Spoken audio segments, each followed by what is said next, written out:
I'd like to welcome Dr. Selina Matthews to the show. She is a clinical psychologist and has a private practice in Beverly Hills, California, and she's here to talk to us today about relationships. So welcome to the show. Thank you so much. Thank you for having me. Of course.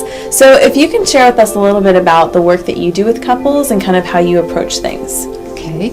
Well, first of all, relationships are never easy, but in this difficult economic downturn, we have to work a little bit harder to make our relationships work. And one of the most important things is a couple, and that is integrity and respect. If you respect your mate and you have integrity in the relationship, a lot of things will be better, don't you think? I absolutely agree. I think that's very important because I think that when we get so stressed out, we forget about the other person and we forget to keep all the integrity and the respect in place. And one of the easiest ways I can think about relationships is, a lot of times people don't know what direction the relationship is going or what they want out of a relationship.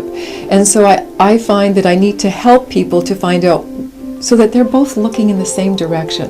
They both have to be going towards the same goals.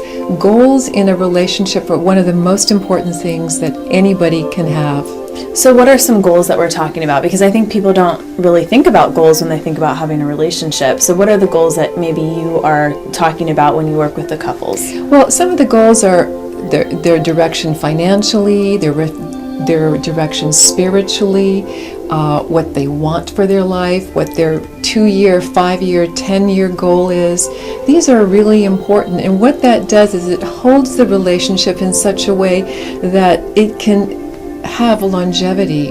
What happens, unfortunately, is sometimes people veer in different directions because, as you know, we don't all grow the same. And the great thing about marriage is a term that I like to use a lot more than husband and wife is really a life partner. What you're looking for in a relationship is a life partner, someone that can go through all the ups and downs with you and good and the bad, and no matter what happens can pull you up and can hold you up and you can hold them up. That's teamwork. And I think a lot of people today don't really understand the teamwork of relationships. There are energies that exist in the world. There are archetypal energies, and I don't think we need to invent the wheel again in terms of relationships. And I want to give you a couple of great examples in the universe that have been around for thousands and thousands of years. We have the king and the queen. We also have the yin and the yang symbol. The king and the queen is about masculine and feminine energy, and the yin and the yang is about masculine and feminine as well. And I want to look at these two things because I think sometimes, especially now, we have a lot of very strong and powerful women. And women, which is a good thing. Yes, it is a great thing, Elizabeth.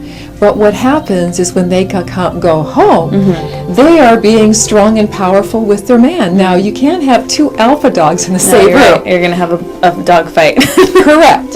So what I'm trying to have people understand is someone has to take the yang position and someone has to take the yin position. That's the best way that I can do that. Or you can have the king and queen as different images to use. I think that helps people to conceptualize how to have a really healthy relationship version. Well, I think it's kind of a balance. In some areas one person may be more here, and in other areas the person. It's like the yin and the yang. It's like a dance almost. I think sometimes it is a dance, but there has to be someone that controls the relationship. Sometimes women want to tell their men what to do all the time. And what they do is they emasculate the men, and they take away their power because they feel powerless. And so rather than doing that, there's a way of working together where one is not overly and one is not underly, so there can be middle ground. I'm always trying to find middle ground in every single relationship because we want to keep all the families together. That's the goal.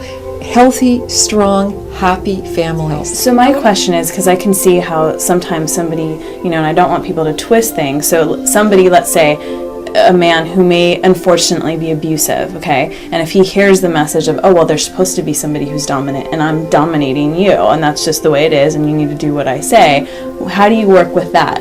You know what I mean? Well, I think that there's roles. I think we have a perfect example with, Barack and Michelle Obama. Barack is the king.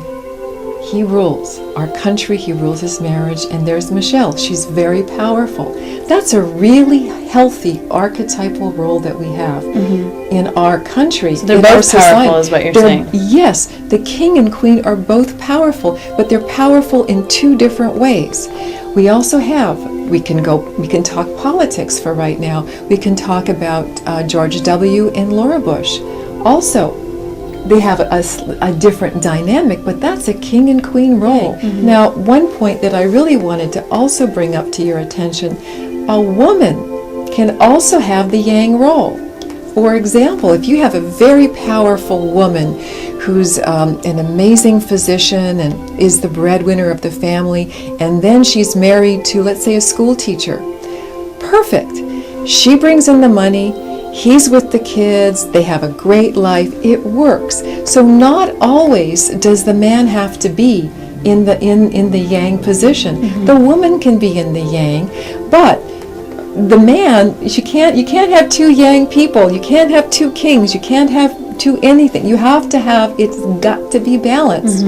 So it doesn't matter if it's gay or straight, it doesn't matter. But there has to be, I believe, someone who's running the relationship and with respect and understanding of the other person. Now, Dr. Matthews, if people want to get a hold of you or find out about the work that you've done or that you're working on, how can they find you? The best way and easiest way to find me is through my website, www.selinamatthews.com. And I know that you have a book that you've got. Yes, I do, and I'm so very excited about it. It's called The Transformational Power of Voice. It's due out February of 2010, and it's about your voice and how powerful your voice is and what we can actually hear in your voice. We can hear everything from your level of consciousness to if you're healthy, or all the power that we have, the power that you have in your voice and how it's affecting all the people right across the world. It's really important. It's a must for anyone who really deals with communication. Well, I can't wait to read that. Hopefully I can get a copy of that. I will absolutely send you one. Well, thank you so much for being a guest on our show. It was wonderful to have you. Thank you.